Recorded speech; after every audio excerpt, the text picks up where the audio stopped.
Bonjour, alors je vous ai tiré une carte pour cette pleine lune du 22 août 2021 et je vous ai tiré, je vais la rapprocher un tout petit peu que vous puissiez la voir sans reflet, voilà.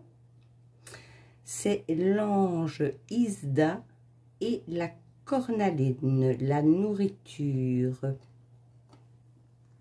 Alors, que nous dit cette carte? Nous vous offrons la nourriture. Vous voilà prêt à grandir. Pour y parvenir, il vous faut alimenter votre corps, votre mental et votre âme. Nous voulons que vous vous sentiez rassasié par la vie, par ce qui vous aide à vous sentir bien, par ce qui vous apaise, pardon, par ce qui renforce votre énergie et votre pouvoir. Nous savons de quoi vous avez besoin et comment vous aider. La vie peut être un véritable banquet. Il existe de multiples façons de procéder et vous ne saurez peut-être pas toujours faire la différence entre les bonnes et les mauvaises. Oubliez toute forme de doute, de honte, de culpabilité ou de peur. Laissez-nous vous guider vers ce qui va réellement nourrir votre vitalité et vous apporter le bonheur. La liberté de choix constitue l'un des aspects essentiels de la vie spirituelle. Vous pouvez décider de vous nourrir d'une quantité de choses différentes et ce, sur tous les plans, qu'il s'agisse de carburant pour le corps ou d'exercice pour le mental. Ces décisions se prennent au jour le jour. Il arrive que l'on ait le sentiment de ne pas vraiment maîtriser le processus, dans la même mesure où les médias nous soumettent à un flot continu d'images et d'idées généralement fondées sur la peur. Et c'est tout à fait ce qui se passe pour le moment. Toutefois, se voir offrir de la nourriture et se sentir obligé de la consommer sous deux choses très différentes. Si l'on vous propose quoi que ce soit dont vous savez tout au fond de votre cœur que vous n'avez pas intérêt à l'accepter, vous êtes libre de vos actes. Vous décidez peut-être de ne pas refuser le repas ou l'idée en question pour ne pas vexer personne. Mais vous devez ensuite vous débarrasser de ces effets indésirables. Et c'est ce qui est tout à fait possible. Cependant, vivre ainsi fatigue et provoque des pertes d'énergie. Mieux vaut procéder autrement si vous vous y sentez prêt.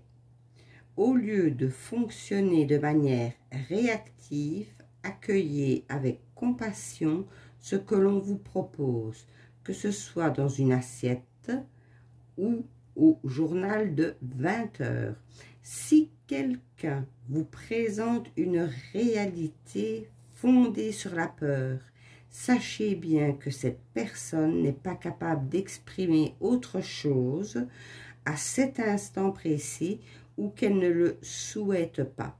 Ainsi éclairé, vous comprendrez facilement que ce type de nourriture ne vous convient pas. Vous préférez des aliments meilleurs pour votre santé. L'amour que vous allez mettre en œuvre pour résoudre ce problème fournira bien plus d'énergie positive au reste du monde qu'une tentative de faire comme les autres, celle-ci ayant pour seul résultat de conforter votre interlocuteur dans ses choix malheureux. Acceptez tout ce qui est ressourçant implique de lire des ouvrages agréables, de regarder des images qui ne heurtent pas et de consommer des aliments bons pour le corps et les émotions. Inversement, méfiez-vous de ce qui zappe votre énergie. Vous renoncez sans doute aux produits transformés à l'excès et aux additifs susceptibles de vous rendre malade. De nombreux pèlerins de la spiritualité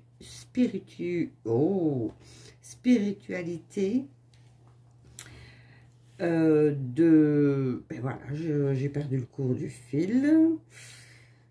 De la spiritualité se mettent directement en échec en refusant de faire le nécessaire pour s'alimenter correctement, alors qu'ils ont à fournir de considérables efforts physiques et mentaux. Ne vous sentez pas coupable si tel est le cas. Il faut parfois en passer par là pour découvrir certaines choses dont la compassion et l'importance de la santé en matière de vitalité et de spiritualité. Peut-être vous appartient-il de veiller à votre santé afin d'inciter les autres à vous imiter, ou encore d'apprendre à vous accorder suffisamment d'amour et de respect pour subvenir à vos propres besoins, même si cela revient à oublier ce que l'on vous a appris en termes d'alimentation. Je vous mettrai également sur ma page Facebook un rituel de guérison se reportant donc à la carte de l'ange Isda et la cornaline, la nourriture. Je vous souhaite un excellent dimanche et une très bonne pleine lune.